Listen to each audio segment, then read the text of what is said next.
So here's the deal. I could sit here and tell you how great this book was and how much I loved it, but I would be lying, so I'm not going to do that. The Great Gatsby is a book that's frequently assigned as required reading, but it's not one that I ever encountered in middle school, high school, or college. So this was my first time reading it, and I was excited to, finally see what all the fuss is about, but I have to say I was very disappointed. I really did not enjoy this book. Here's the thing though, I was a French major, English minor in college. I did a lot of reading, most of it reading that I wouldn't have chosen to do on my own. I'm currently a librarian. One thing that I know both from my education and from my work is that you don't have to personally like a book in order to understand its significance and why other people might value it. So that's kind of what I want to talk about with The Great Gatsby. First of all though, let's just establish what I didn't like about it. I didn't like the characters. I didn't find any of them to be particularly sympathetic or easy to relate to. They're people whose life experience is very different from mine and who don't have a lot of positive characteristics to make me like them or want to know more about them. I did not like the relationships. Now, I don't think that all fictional romance has to be perfect and wholesome and exactly how you would want your real life romance to be. That would be boring and kind of beside the point. But I do think that probably the fact that I thought all of the couples and all of the various, it wasn't a love triangle, what even was it, like a love quadrilateral? All of them can just, I don't even like them and I don't like their relationships to each other. I think that that probably played a part in it as well, in that none of it really generated any sympathy from me. The story itself was very meandering and didn't seem to, I spent half the book trying to figure out, okay, where is the plot? Because really it doesn't seem to have one up until near the end. Obviously, it's the weird love quadrilateral between Daisy, Gatsby, Tom Buchanan, and what's her name, Myrtle Wilson.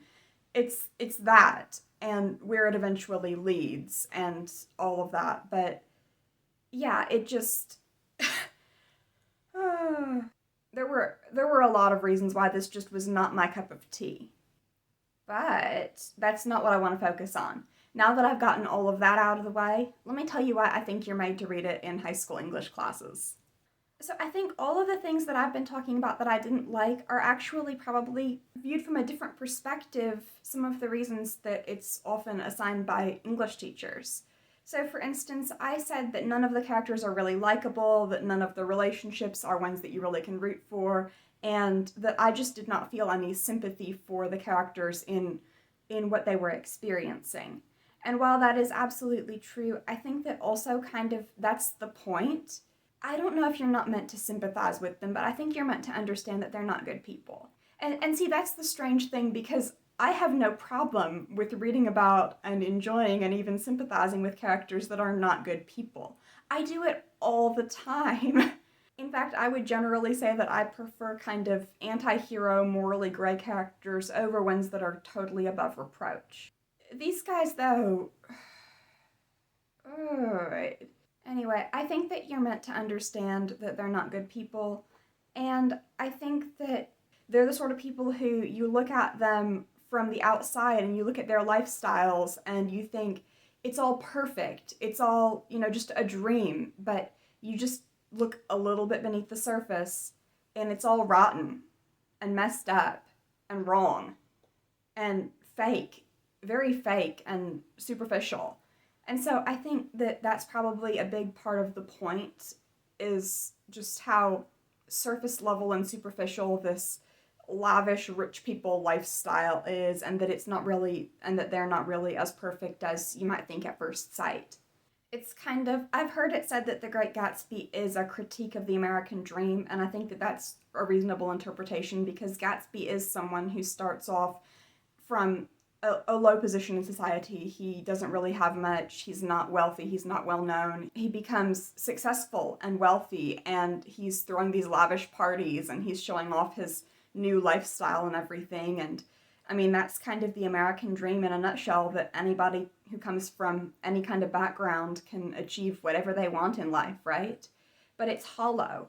And it's like, it doesn't really matter that he's got all this stuff, or that he can, spend money on whatever he wants or whatever.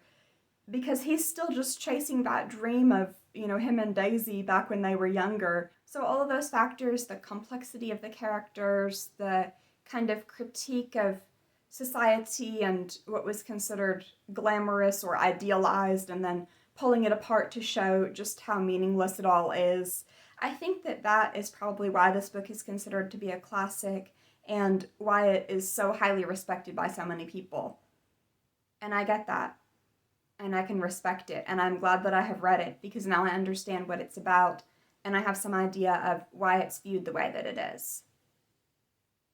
But I can't tell you how much I loved it.